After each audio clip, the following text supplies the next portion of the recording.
శివుని తలుచుకుంటే కూడా ఈ మాసం అంతా బాగుంటది కాబట్టి ఈ కార్తీక మాసంలో కోటి దీపోత్సవం జరుపుకోవడానికి మన షాద్నగర్ పరిసర ప్రాంతంలో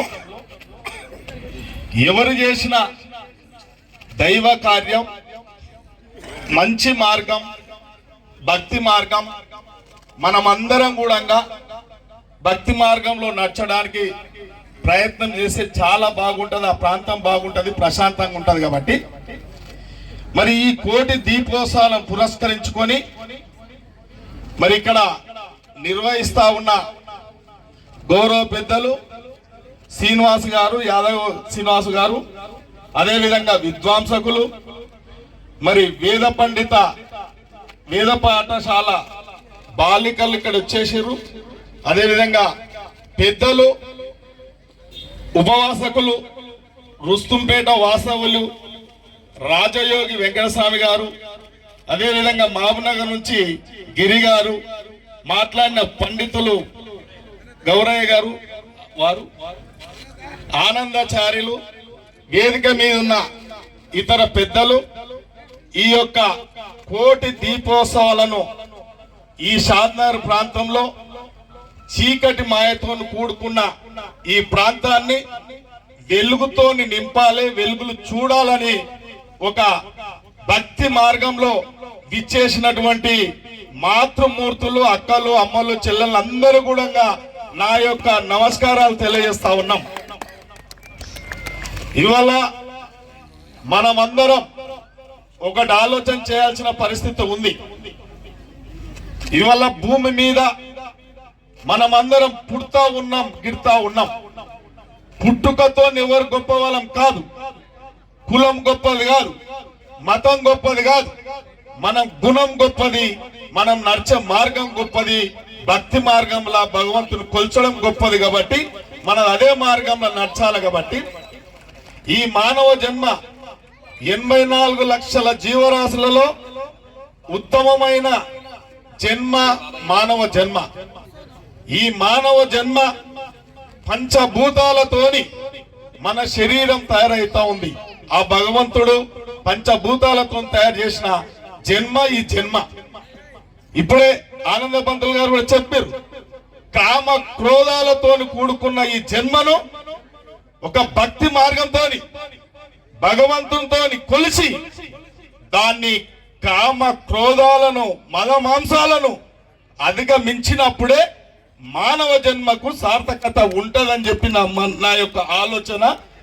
ఇవాళ ఈ మానవ జన్మ పంచభూతాల సాక్షిగా మంచి ప్రవర్తన, మంచి మార్గం, భగవంతుని కొలుసడం వల్ల మన మానవ జన్మ ధరిస్తుంది, ముక్తి చెందుతుంది. కాబట్టి ముక్తికి సోపానం మనం సూక్ష్మంగా గురుబోధ, గురువును ఆశ్రయిస్తే గురువు లేని విద్య గుడ్డి విద్య.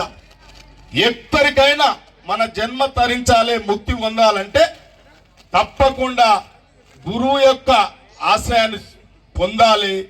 గురువు చూపించే మార్గంలో ప్రతి మనిషికి ఇలా మనసు అనేది ప్రతి ఒక్కరికి ఒక నిర్మలమైన మనసుతోని ఇవాళ గురువు చెప్పిన కొన్ని సూచనలు అనుకోండి, పంచాక్షరి అనుకోండి, ఇంకేదైనా మార్గం చూపిస్తే సూక్ష్మంగా ఉంటుంది ఆ మార్గం. కాబట్టి మనమందరం కూడా ఆ సూక్ష్మాన్ని ఛేదించడానికి అనుకోండి, సాధించడానుకోండి, మనమందరం ఆ మార్గాల్లో నడుస్తే ఈ ప్రపంచం మనందరికి తెలుసు. ఇలా భారతదేశం గొప్ప దేశం. ఇలా సాంస్కృతికంగా అనుకోండి, కళలకు, అన్ని కళలకు నిలమైన, అన్ని భగవంతునికి నిలమైన దేశం భారతదేశం. కాబట్టి ఈ భారతదేశంలో ఎన్ని కులాలున్నా, ఎన్ని మతాలున్నా, అన్ని మతాల సారాంశం, అన్ని కులాల సారాంశం కూడా ఒక్కటే. అందరం కూడా ప్రశాంతంగా ఆ దైవ మార్గంలో నడుచుకుంటే ప్రశాంతంగా జీవితం గడుపుకోవాలి. కాబట్టి మరి ఈరోజు శ్రీనివాస్ గారు, యాదవ్ నివాస్ గారు కూడా మన అమ్మలకు, అక్కలకు అందరు కూడా ఈ సాయంత్రం వేళలో ఒక భక్తి మార్గంలా ఈ మాయ, మనమంతా మాయలో ఉన్నాం, చీకటి మాయలో ఉన్నాం, అహంకారమైన మాయలో ఉన్నాం.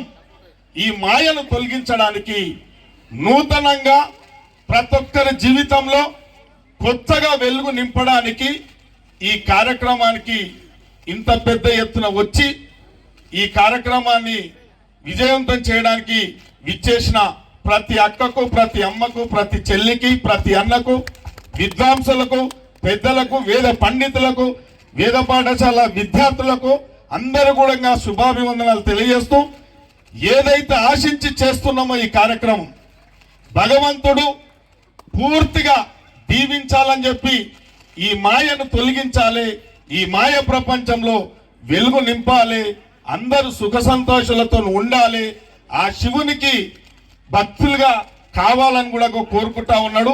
శివుడు అంటే గొప్పవాడు, నిస్వార్థంగా దేన్నైనా ఎంతటి దాన్నైనా ఆశీర్వదించే, భక్తులకు ఆశీర్వాదం ఇచ్చే గొప్ప మనసున్న శివుడు. కాబట్టి శివుని కొల్చడం ఈ కార్తీక మాసంలో, పవిత్రమైన మాసంలో ఏదైనా కానీ ఈ చీకటి తొలగించడానికి మరి ఈ కోటి దీపోత్సవాలు చేస్తున్న ప్రతి ఒక్కరికి ధన్యవాదాలు, నిర్వహిస్తున్న ప్రతి ఒక్కరు కూడా ధన్యవాదాలు, నా నమస్కారాలు తెలియజేస్తున్నా. జోరుగా కర్తాళ ధ్వనులు.